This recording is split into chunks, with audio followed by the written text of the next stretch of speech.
feminists were more obsessed with the alleged occupation of a country that has never existed, Palestine, than they were with the occupation of women's bodies, which should have been their greatest concern.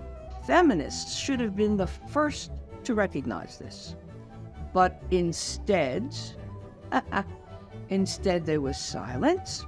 Hello, I'm Jonathan Tobin, editor-in-chief of the Jewish News Syndicate, jns.org, and you're listening to Top Story, a weekly podcast where I analyze the most important stories happening in Jewish news around the world. Each week, I will break down politics, foreign policy, and culture to provide insights into what is going on behind the headlines. Hello, and welcome to Top Story. Thanks for joining us. We're continuing our JNS coverage of the war on Israel that was launched by Hamas on October 7th and the surge in antisemitism in the United States by speaking today with renowned author, psychotherapist, and groundbreaking feminist thinker, Phyllis Chesler. But first, I want to remind you to like this video and podcast, subscribe to JNS, and click on the bell for notifications. I also want to remind you that you don't have to wait a full week for more Top Story analysis. There is a daily Top Story podcast where I share more news and analysis with you about the most significant issues we're facing today. You can find the daily show under Top Story with Jonathan Tobin on the JNS channel on Apple, Spotify, Google Play, or wherever you get your podcasts. Also, you can see us on Telegram. You can find the latest news, including Top Story and other JNS TV content there by subscribing. And now to today's program. One of the most frustrating and infuriating aspects of the aftermath of the Hamas atrocities of October 7th has been the moral failure of Western intellectuals and feminists. The reactions to the largest mass slaughter of Jews since the Holocaust has been largely one of indifference and victim blaming. The campaign to eliminate the terrorist group that committed those unspeakable crimes has been falsely characterized as genocide, and the terrorists erased in favor of a narrative in which the only issue is the plight of the Palestinians, who cheered the October 7th pogroms, have supported Hamas rule of Gaza as an independent Palestinian state in all but name for 16 years, and were used as human shields by the terrorists. But just as infuriating is the position of the feminist movement. In the MeToo era, in which Americans have been told to believe all women, there appears to be an exception to that rule. Believe all women except Jewish women who have been raped by Islamist terrorists. The denial of the crimes of October 7th, as well as of the use of gang rape as a weapon of war, is shocking. And the only conclusion to be drawn from this exception carved out for Jewish victims is that the leftist intellectual and cultural establishment is now so immersed in woke ideology, in which Jews are falsely labeled as white oppressors, regardless of the facts of the conflict, that it appears that there is no crime, no matter how heinous, no matter how much outrage that it would cause were it committed against anyone else, that can't be ignored or excused if it is committed against Jews. What does this say about contemporary intellectuals and their willingness to grant a permission slip for antisemitism? And what should Jews, or decent people of any background, be doing about this? The point here is not just that this is an outrage, but that there is now a need to draw conclusions about the moral and intellectual bankruptcy of liberal elites who dominate our academic, cultural, and media establishments. Those who dare to lecture Jews and Israelis about the treatment of the Palestinians who launched the war with horrifying atrocities, or to judge them on bogus charges of genocide, simply have no standing to speak about any of this.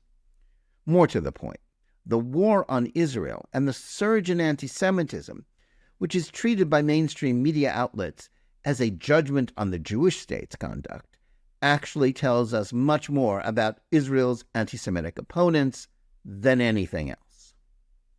To discuss this, we're pleased to have with us today one of the most important and articulate voices on this subject. Phyllis Chesler is an emerita professor of psychology and women's studies at the City University of New York. She's one of the most important thinkers and writers in the fields of psychotherapy and feminism. The list of her published works is almost too long to list, but among them are Women in Madness, About Men, With Child, A Diary of Motherhood, Sacred Bond, The Legacy of Baby M, Letters to a Young Feminist, Women's Inhumanity to Women, The New Antisemitism, The Death of Feminism, her memoir, An American Bride in Kabul, and A Politically Incorrect Feminist. In her work, she has been an outspoken critic of the woke erasure of women, anti-Semitism, as well as the way Islam subjugates women and the failure of contemporary feminists to defend women in non-Western societies, as well as Jewish women. Phyllis Chesler, welcome to Top Story. It is my pleasure to be with you. I admire JNS enormously. Well, thanks so much. Thank you for taking the time to join us today. I want to start by asking you to comment on the hypocrisy of contemporary feminists with regard to their attitudes to the crimes of October 7th and their seeming willingness to grant an exception to the Believe All Women mantra to Jewish women. Why do you think they're doing this? Well, their silence did not surprise me because I've had decades of experience of what you're calling hypocrisy. For example, in the early 1970s, when I first experienced anti-Semitism among left feminists, among lesbian feminists, I went right to Israel. And I tried to start a CR group for leading light feminists to discuss it. And there were no takers, none. And these are very iconic names. And then in the mid-1970s, I tried to get signatures from feminists against the Zionism equals racism madness of the UN. Some signed, many did not. This is mid-1970s. And then I had a bruising personal experience. I was working at the UN, putting together a feminist conference, and this is material that nobody else but me could tell you. And I was assaulted by my very major UN employer. And I immediately went to leading feminists, some of whom were in Oslo with me at this conference, to get their support to confront him. And you know what? They wouldn't do it because they said it wouldn't look good for white feminists or Jewish feminists to accuse a black man of a crime that he had committed. And there were black African women at the conference who were ready to confront him, but they were not. And it led to a certain early kind of canceling of my work. But I continued my feminist work, and I eventually did write about this in A Politically Incorrect Feminist. So I was already long aware of the feminist, like all human beings, all political human beings, the failure to practice what they preach and for financial political gain to switch out one important issue for another and let the chips fall where they may. But let me also say that these are feminists who had no trouble supporting Anita Hill when she made her allegations against Justice Clarence Thomas. They were both African American. It was a black-on-black accusation. But mainly it was liberal feminists against a conservative man. So I understood then, long ago, that ideological feminists, liberal Democrat Party feminists, would easily sacrifice, as they did in the case of Bill Clinton, their most basic and visionary principles for other principles or for gain. And we have to remember that more recently, these kinds of feminists wouldn't support my honor killing studies or anyone who said, the plight of women in Gaza and in the West Bank under the control of terrorist Islamists is awful. For that reason alone, you shouldn't be supporting them. But that didn't change, so that the existence of polygamy and child marriage and honor killing and forced face veiling, they didn't want to bring it up because it then became, Islamophobic. And so I already understood that before 10/7, that feminists were more obsessed with the alleged occupation of a country that has never existed, Palestine, than they were with the occupation of women's bodies, which should have been their greatest concern. So, and remember, the academy and the activist life became focused on prison abolition and Caribbean queer literature in the name of feminism, by the way, against imperialism, against capitalism, against apartheid, but they were sadly ignorant, fatefully ignorant about the history of Islam in terms of colonialism, slavery, imperialism. Didn't want to hear about it because that too would be seen as racist. And this is a tragedy. It was a tragedy even before the horror of 10/7. And, what can I say? Feminists have also been my people. Some of them are very good and well-meaning and so on and smart. Like all others, they wanted to remain popular and relevant and funded. And in order to do so, conformity, cowardice, following the herd. And there's something else that I don't think anyone else has said about 10/7 and the feminist silence. Long ago, feminists had a bloody war, well, not bloody, but a war over pornography. And some felt that censoring it would harm their own sexual rights, and that they opposed sadistic violence towards prostituted women, but others enjoyed it. And pornography has gotten more sadistic. Let's recall that bin Laden was found to have quite a stash of pornography. And what ISIS and now Hamas did on 10/7, in my opinion, was highly influenced by pornography, and they were on steroids. Feminists should have been the first to recognize this, but instead they were silent. And look, bin Laden kept 4 wives and burqas even in a private swimming pool. So he didn't see a contradiction. His view of women, like ISIS's or Iran's or Palestinian Hamas Jihad or the proxies, the Iranian proxies, Hezbollah, they are ready and willing to treat especially infidel women, but women, as objects of barbarism, eroticizing sadism. So, 10/7. Only myself and my British ally, Mandy Sangera, who's a Sikh from India, and who was involved with me in the rescue of almost 400 women from Afghanistan, we immediately took to social media and to various websites by 10/8. We were beside ourselves over the snippets of footage that these maniacs shot of their joyful butcheries. And on 10/10, President Biden did describe briefly, what Hamas did as, quote, evil, but the mass media at the time said that these reports about the rape were unsubstantiated. This is 10/10. And by 10/11, as you know, I published a piece right here at JNS about the women-hating women who support Hamas. And then I wrote another piece on 10/13 about rape as a weapon of war, this time in Israel.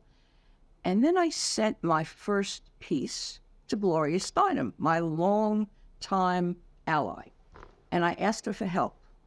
She responded immediately and said she would, quote, ask the feminist majority folks who publish Ms. Magazine if they have responded.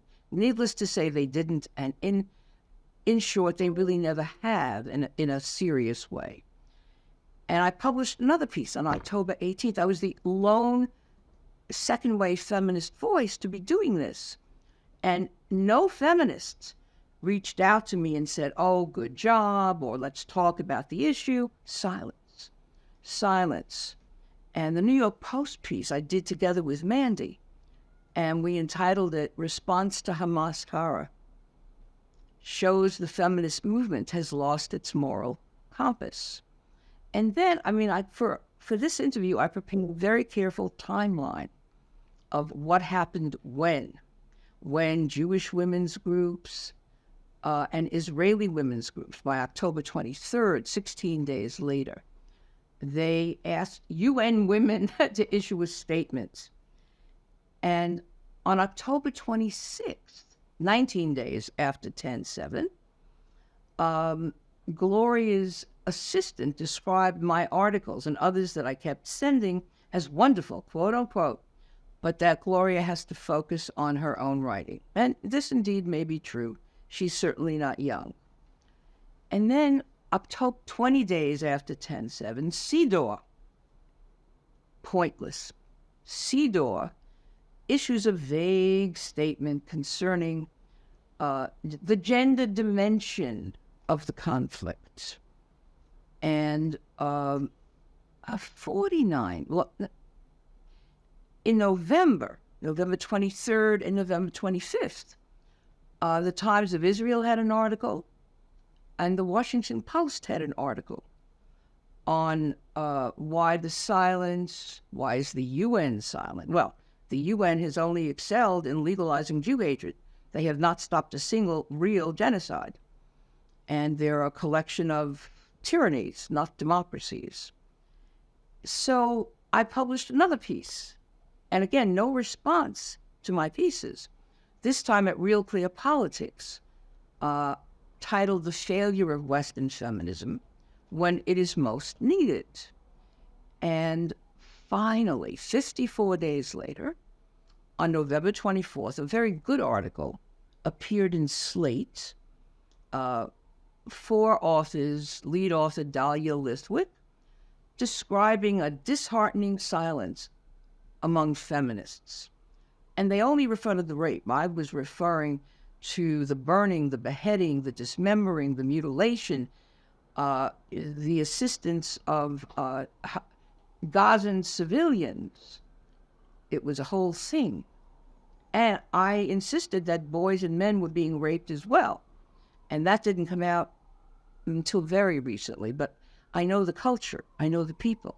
They would prefer boys to girls. And then December 1, UN Women, worthless group, finally issued a vague statement about Israeli women, Palestinian women who are at risk of, quote, gender-based violence. I don't know what they're talking about. And then more journalists begin to weigh in. I keep publishing pieces.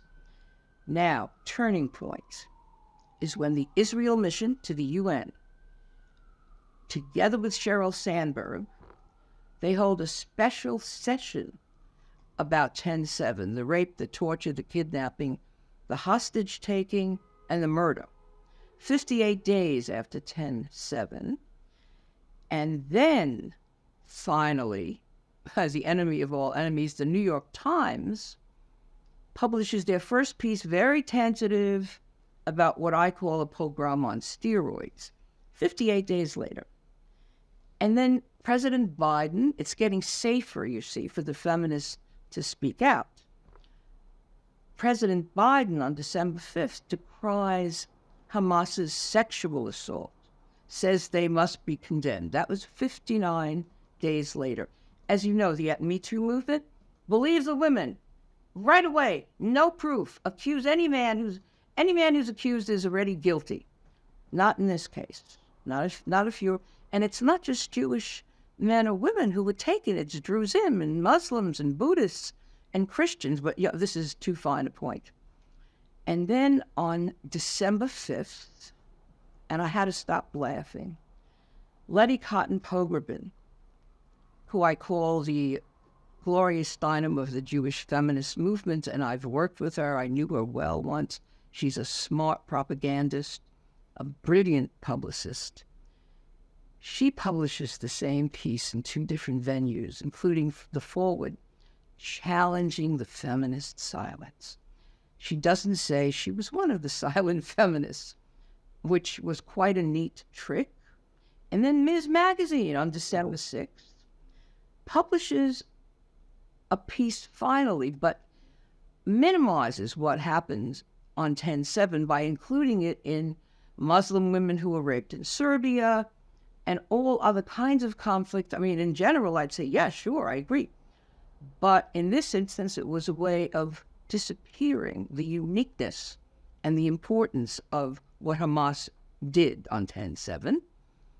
And then on December 8th, many days later, the White House mentions Hamas's refusal to return hostages. Now it's getting safer for Democratic Party operatives and feminist leaders to issue a statement. And so they did. About December 10th, after beginning the work on their statement on November 29th, I spoke to one of the main organizers. It took them 7 days to complete it. They posted it online, not that you could easily find it, but they did. And some of these are really good feminists. They're not, we may not agree with their views about the Middle East or about Jews and Israel, but they're good enough feminists. And I asked, she apologized for not having asked me to sign it. She then asked me. I said, of course, and I did. And I said, did you ask other feminists to sign who refused? And she said, we did, and I was so surprised. I said, well, will you give me some names? And she goes, oh, I can't do that. I said, I'll give you the names. And then I proceeded to name the women who should have signed it, those who've been involved in rape and sex trafficking for years, and none of their names were there. And I laughed. I said, okay, we know where we stand. And listen to the language. I've prepared it for us. In this statement, signed by major Democratic politicians in New York State and by leading feminists, leaders who are leading feminists, quote, we grieve as we witness the heartbreaking anguish of women, children, and all those who suffer through no fault of their own in both Israel and Gaza. We mourn the deaths of so many Palestinian and Israeli civilians who have been killed in this war. We long for a just peace.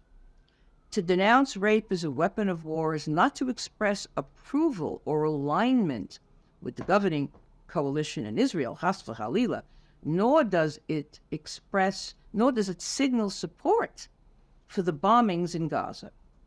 But as feminists, we are committed to the universal principle that rape must always be condemned. We bear witness to the mountain of evidence that Hamas and other terrorist groups used rape as a weapon of war against Israeli women and girls, and we demand accountability for crimes that must never be tolerated by the world community. Most of all, we stand with the victims of gender-based atrocities, with the survivors and with those who did not survive, and we raise our voices in solidarity with them.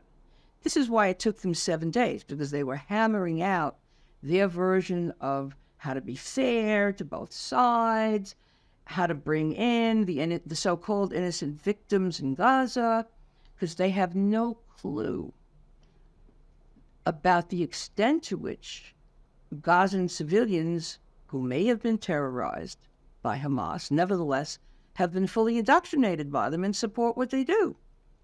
So I again had a back and forth with Gloria, who signed it, to our credit, and whose name it shot right to the top. But this statement went nowhere. It made no difference. And then another joke, the very Marxist, anti-Zionist Catholic poet herself published on December 15th, challenging and naming the feminist groups that were silent. Of course, she too was silent. So I want to stop for a moment. And so I may be one of the only people on earth who had reason not to be at all surprised, disgusted, outraged, yes. Surprised? No, because this is how it's been, And when Ms. Magazine on December 19th, 73 days later, they did publish something, but it was about all victims of gender-based violence, especially in Afghanistan, Congo, Ethiopia, Iran, South Sudan, Ukraine, Yemen, deeply concerned about the increased risk of GBV for women and girls in Gaza and the West Bank as a result of displacement, among other factors. Well, who would be raping them? It wouldn't be the IDF, so who would be raping them?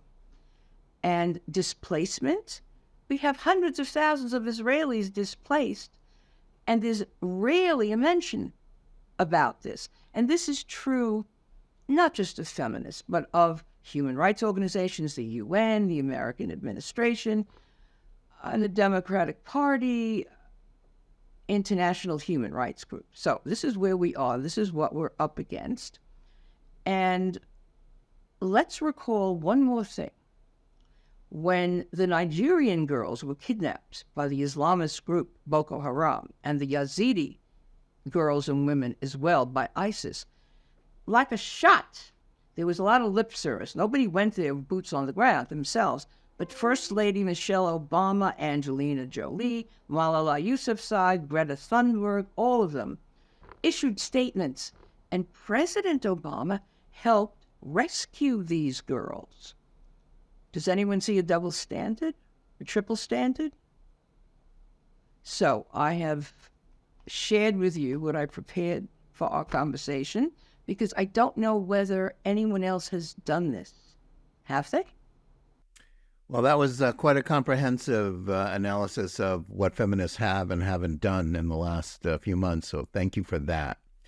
And also thanks for recalling the history of, hypocrisy on these issues dating back to the 1970s. But placing it in the current context, what we call woke ideology, critical race theory, intersectionality, the woke catechism of diversity, equity, and inclusion would seem to be at the heart of the surge in anti-Semitism coming from the left, as we've seen it on the streets of American cities and campuses. What role is that playing, do you think, in fueling this indifference? Well, the infiltration of, first, a lot of Arab oil money and a lot of left-wing philanthropists have spent 50 years with the help of Russia and the Arab League to fund what we now call wokesters. And we've lost a number of generations just in America, not to mention Europe, to this indoctrination process. Now add to that the Black Lives Matter based on false information about the death of Floyd. Add to that the Antifa Marxists, act-out crazies. Add to that mainly young white students who've been wealthy, privileged, and at the Ivy Leagues, who are in the streets of America and are stopping traffic and bridges and tunnels and motorists, and who the other day, to my disgust, did a demonstration outside Memorial Sloan Kettering, a cancer hospital. So these people, in my opinion, are not just after Jews in Israel, although they are that. And it's not just Islam that has influenced them, although it is that.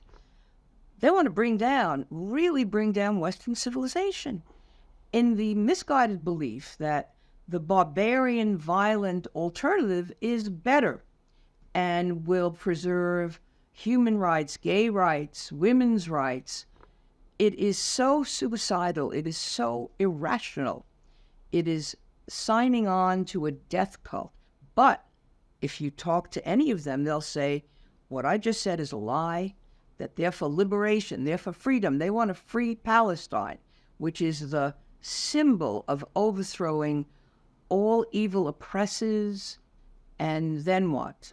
Then killing hundreds of millions to make a perfect society, or a more perfect society, as in China, as in Russia.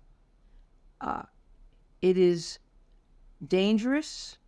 I am waiting for the American people to stand up against this. because it's intolerable. Our city streets are more and more intolerable. Nothing is as bad as the fighting in Gaza, of course, but this is the globalized intifada. It's almost as if zombie-like these cells were being prepped and readied to rise up at the right time. So yes, the indoctrination has worked, and now those who believe in the truth and who therefore stand for Israel and with Israel, however imperfect Israel may be, I mean, it's not as imperfect as the countries in the neighborhood, are called racists, Islamophobes, conservatives, the worst, traitors. It's Orwell. Everything is like when people say ceasefire, I know what they're saying is allow Hamas to reconstitute the weapons in the terror tunnels.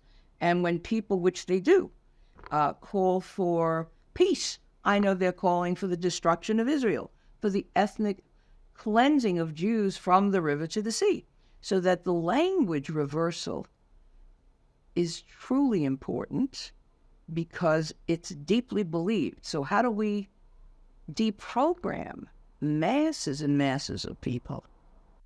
Well, that is a key question. You've been a severe, we'll get back to that in a moment. You've been a severe critic of Islam and its treatment of women and the indifference, if not the acquiescence, of Western feminists to the oppression of women in non-Western countries, which you alluded to before. Why does this staggering hypocrisy persist, even in the face of, just so much evidence of what we've seen in Afghanistan, elsewhere? I mean, is it just ideology over everything, partisanship, or, is there something deeper, at work here? Well, at a depth level, it could be a sadism at work.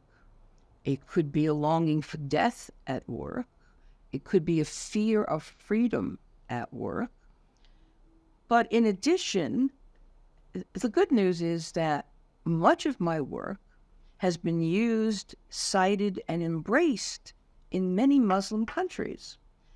Iran, Turkey, Pakistan, Malaysia, Indonesia. Now, this is interesting. So that means as I'm calling out the atrocities that are normalized now by radical Islam, it's the American and European academics and activists, including feminists, who don't dare do that. And the other day, somebody writes me an email from Tehran. It's a woman who heads a book club, and they're reading one of my books, Woman's Inhumanity to Woman, and want me to join them. I said, well, did you read it in English? Oh, no, it's translated into Farsi. I said, you mean it's pirated? I said, still, it's a great honor, thank you. I said, but look, I'll join you happily. But you should know that if the government can hack our conversation, you could go to jail because I'm a Zionist, I'm an Islamophobe, etc. She goes, no, we'll be fine. So I'm thinking there's a heroism rising among women in a place like Iran that doesn't exist here. I don't see all the activists, feminist, left-wing, what have you. They're not out on the streets protesting the loss of abortion rights. They're not out in the streets protesting against rape here, or domestic violence here, or demanding more shelters for battered women here. They're out in a diversionary maneuver for a country that never existed, that they've never visited, that they know nothing about. So as a psychologist, I'm going to give this some thought, the need for such diversion. Are they more afraid than I am of the terrorists? Do they seek Biden style to appease Iran in the hope that he'll come for us much later on? Possibly. Or is it merely, as I said, a herd instinct, everyone's going along with others who are with megaphones and bells and whistles. And one of the other things I noted to my sorrow is the extent to which young, mainly white, student-age women are leading some of this stuff with a very aggressive male body language. And I'm thinking, what is this? Another version of becoming a trans man? I mean, are they jumping out of their female skins? Is it so uncomfortable being a woman? Well, one could argue, perhaps it's been made so. But this is madness stuff. Well, along the lines of madness, I guess, the question that I'm often asked is, what explains the willingness of Western leftists to make this bizarre red-green alliance with Islamists in which we see things like Queers for Palestine, in which groups that would be slaughtered by Muslims in Palestine cheer them on in their war with Israel, the Jews and the West. How can we explain this? Well, Professor Amy Ellman and Professor Corinne Blackmer in various works have done yeoman's service to show us where somebody like Judith Butler or Sarah Schulman came from, or Masha Gessen. They are the ones who believe, and this is not in the street, this is in the academy. They truly believe, with Shaul Magid, quoted recently in the New York Times, which incites to genocide daily, they believe that if Jews return to the diaspora, to the Galut, we'll be more peaceful, we'll be more moral. Yes, of course, we'll die, but preferable to being armed and fighting in self-defense. They don't see this as a Jewish virtue. So they have influenced many postmodern academics. You can barely understand what they're writing because they obscure everything they have to say. And but their ideas have really been influential. Then add to that the feminist and lesbian romances beginning in the 1980s with Nazi insignia, with BDS, no, bondage and domination. This is eroticizing oppressive structures and saying it's sexy, it's chic. So it's coming from there as well, from private sexual practices, which are very Nazi-like and were very gay male homosexual-like. I mean, one can weep. I have. I reject it totally. But these are the influences that have led to the pinkwashing accusation. I love that. Yeah, so that Israel, who gives persecuted Muslims from the West Bank and from Gaza asylum because they're gay and their families have tried to kill them and they're in flight from being honor-killed or thrown from a roof by Hamas, Israel is not doing it for the right reason. It's just trying to cover up its alleged oppressions or tortures or imprisonments of Gazans. These people don't seem to know that Israel actually left Gaza in 2005. I mean, if it wasn't so tragic, it would be funny. It would be a satiric novel. And all of the ills and sorrows and evils since that time are due entirely to Hamas and Palestinian Islamic Jihad, funded and strategized by Iran. They don't know this, or they don't want to know this. I think both things are true.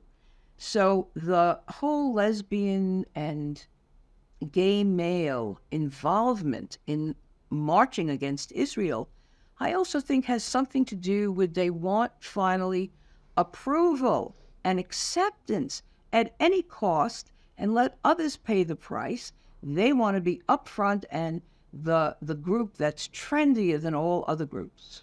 The October 7th attacks on Israel does seem to have resulted not just in exactly the kind of Western applause for Hamas and hatred for Israel that one might have expected, but also an explosion of anti-Semitism here in the United States with open expressions of hatred for Jews. As a psychotherapist, can you tell us a little bit about what explains the seemingly contradictory response in which, people do terrible things and the people here looking on blame the victims? And how would you judge the Jewish community's response, especially liberal Jews, to the growing realization that their assumptions about their left-wing and minority allies, as well as liberal culture, have been mistaken? Oh, yeah, this is a two-part question. So the sight of Jewish blood has always excited Jew haters. And that's the danger of showing the footage, as was 48 Minutes of Horror, which was just done at Davos. On the one hand, I see it as useful for an Eichmann-like trial to be held in Jerusalem. We have all the evidence. Certainly nothing in The Hague, forget that. So the sight of Jewish blood, as Dara Horn titled it, people love dead Jews. And in the past, it was, I hate to say this, but I will, Christianity was based on the worship of a dead Jew. And as if that Jewish death would redeem them and the world. Now, we now have very strong allies among Christians, and that phase may be over now. However, Islamic Jew hatred has never gone away. It has never been reinterpreted. It is clear. It is out there. And the sight of Jewish blood, it's paradise for them, for the radical Islamists and those under their heel. So that's the danger of showing it. You want to, on the one hand, prove that this monstrosity happened, but on the other hand, look, it thrills the Jew haters.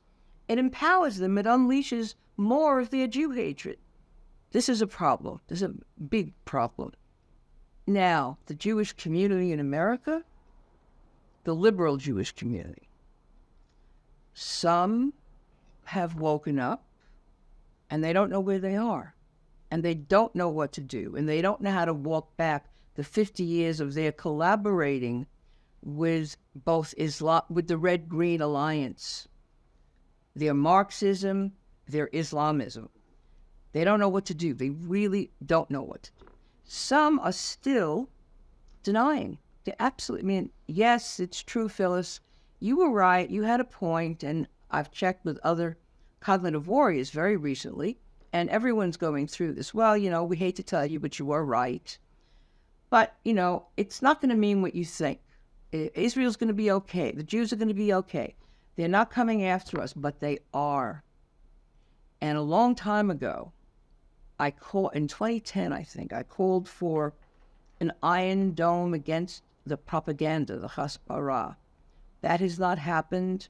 An article in Haaretz, which I would never trust, talked about the Israeli government or the IDF or intelligence, somebody unnamed, beginning to acquire platforms or bots or the same kind of techniques for online telling of truth or reducing of lies. But I don't know, it's very late. It's very late, and let's add one more thing.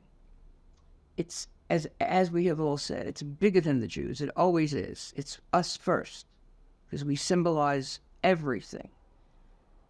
World War III or IV, depending on your count, is rapidly becoming more and more visible. And if Iran just shot missiles into Pakistan, who responded? Unlike America, who's hanging back.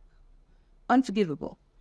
And so the scenario, the reason is, why Sunni Arab Gulf states would even enter into an Abraham Accord is because as Sunnis, they understand they're in danger from Shiite Iran, and they understand that Israel is a strong horse, has been, and an economic partner. Not Iran, not Turkey, not the failed states among them. So the Jews don't want to see this either. Some do, and we speak to each other, and we're angry and gloomy and desperately hunting for ways out, as you are. But most, it's like they're in a fog.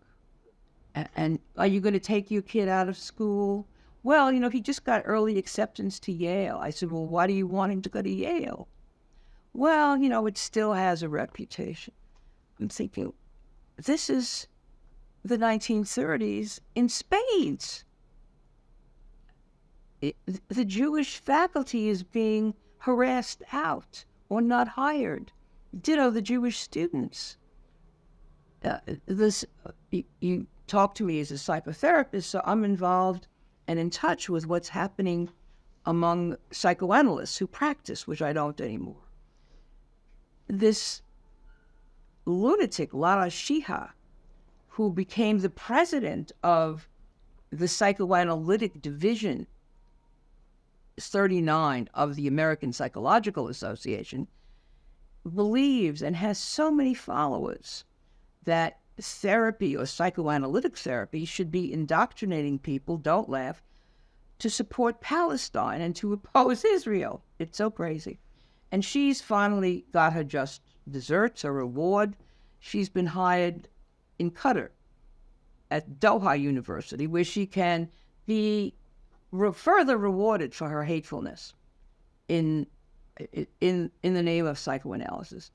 So this is, again, reminiscent. Psychoanalysis was pioneered by Freud, a Jew who was marginalized and who suffered because he was a Jew, not just from what he was exposing, which was shocking in Vienna at the time. And they want to change it, just as they did in Nazi Germany. Throw all the Jewish analysts out and bring in only Christian ones, which they did. So I see this, others see this. We're concerned with how to turn it around. We understand that it's late in the day. Yes, well, it certainly is.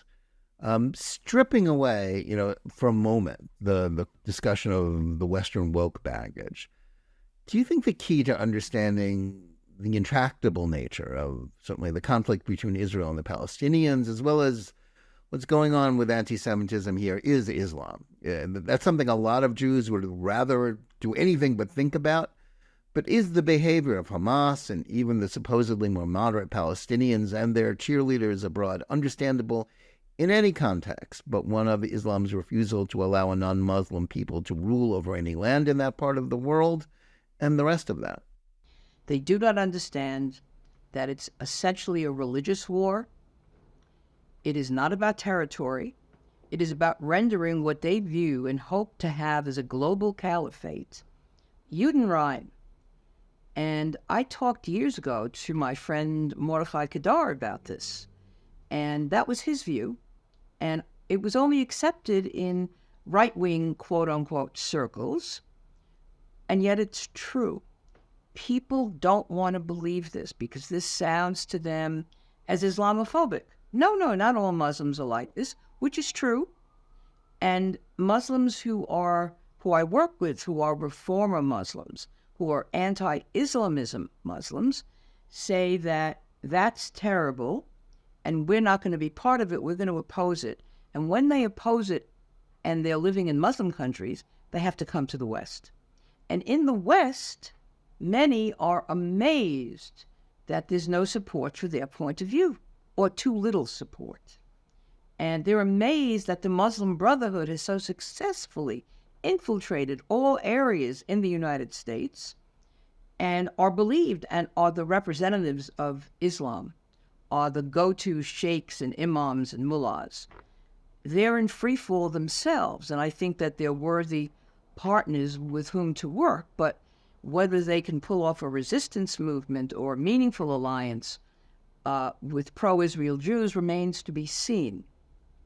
Many are also leftists. So it's like the vision of World War III or IV coming our way.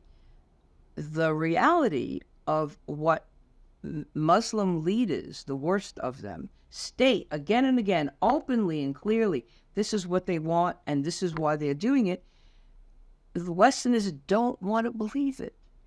Even those in England, for example, and France and Germany, which have Muslim populations which have not integrated and are violent or problematic or have very different cultural values and harmful cultural practices is justified as religious right,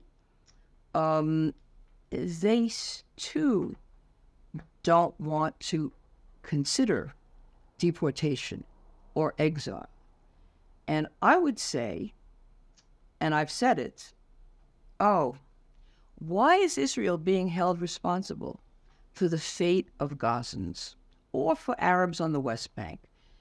There are 57 Muslim countries who long ago should have offered asylum to all of them, to any of them. And in fact, right now, if they're in danger, because Israel is again fighting a war of self-defense, give them temporary shelter. Nobody wants them. And everyone wants Israel to deliver the water, the food, the medicine, not anybody else, which is a bit crazy, isn't it? Qatar alone could end the hostage crisis if it chose to do so. If it made a deal that was a real deal, not one of their fake deals. Yes, well, that's you make some very powerful points there, and I think one of the questions I get asked a lot from ordinary Jews as well as people who work in the Jewish community is, how can we cope with the sadness, the anger, and the frustration that so many of us are feeling about not just the events of October 7th, but the aftermath, the post-October 7th world? How can, as a community, we cope with this or we heal from it? We can only do so as a community, in community, and some of the techniques or understandings coming our way from therapy and psychoanalysis, you need to have a witnessing community that acknowledges the truth and what has happened to us. There's no other way to go forward. That's why I say a trial Eichmann style in Jerusalem, so that the world is able and forced to acknowledge 10/7 in the right kind of way, because otherwise Jews may not be able to feel safe in the world after this. We have to do everything to keep Israel safe, whether it's volunteering or sending money, or I think of myself as one of many little cognitive warriors in my own little tank without enough ammunition, day and night, every day. And I know it's not enough, but if more and more of us do this and reach out, the greatest thing that happened since 10/7 for me personally was an Israeli woman writes me an email, and she says, I read your articles to my children who are battling in Gaza, and it brings them a smile to their face, and they ask you to keep on. I was so touched, so far and yet so near. And then she sends me a picture of, she has a daughter and a son, her daughter, in gear with guns, smiling for me. I'm thinking, this is like a Pulitzer Prize for me. So we should be writing to everyone in Israel and reaching out and seeing what they need and seeing if we can provide something. Maybe healing trips, maybe visits, both to Israel and Israelis, to lovely spots for a very long, restful weekend. I mean, this is not going to stop anytime soon, so we had better be ready for a long haul and at the ready to provide support, because even though we have sorrows here, we're connected. the belly button connection to Israel, and we won't be Jews here if Israel, God forbid, doesn't exist. So we have to do everything and anything that we can to make Israel strong and keep Israel safe in community as a community. Are you optimistic about the ability of American Jews, of the Western Jews, to cope with all of this and the future of society here, where woke ideology has sort of spurred so much anti-Semitism? It's bred a lot of pessimism. But do you have, do you still hold on to optimism about the future, even in the face of all that we've experienced in the last few months? I'm a realist. I refuse to be a pessimist. Jews are an eternal people, and all we've been promised is that a remnant will always remain. People, other groups have long been gone, came and went. So if the rabbis in America turn back from their politically correct wokeness and begin to really lead their congregations, their flocks, in ways far different than the rabbis for a ceasefire who demonstrated at the UN Security Council using talesim and a shofar and tefillin as a prop, as a fashion statement of some kind. If they could be turned around, if people, which is a tall order, if Orthodox rabbis and pro-Israel rabbis of any denomination start reaching out in different ways, and one Reform rabbi wrote me a beautiful letter. She's in Israel right now, and she said that she's done with trying to please the liberals, and now she's going to be supporting Israel. And I heard that from a few other rabbis in response to my letter. And I think it's uphill. I can't promise easy or quick. I'd like America to pull out of the United Nations. I'd like all democracies to leave it and stop supporting it. It's ineffective and it's evil. And there are a lot of things I'd like, but whether I envision them as happening immediately is another question. I think when Iran makes its next move, which it's bound to do, maybe more people will begin to wake up.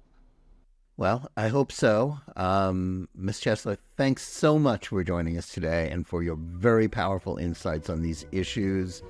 Please keep up the good work that you're doing and keep sending us articles to publish at JNS. We also want to thank our audience. Please remember to tune in every day for Top Story Daily Edition. And whether you're listening to us on Apple, Google Play, Spotify, or any of the other podcast platforms, or watching us live on Facebook or Twitter, or on the JNS YouTube channel, please like and or subscribe to Top Story, click on the bell for notifications, and give us good reviews. Please write to us at editor@jns.org and let us know where you listen or watch the show and what you think about it. And remember, keep reading and thinking for yourself, and we'll see you again next week.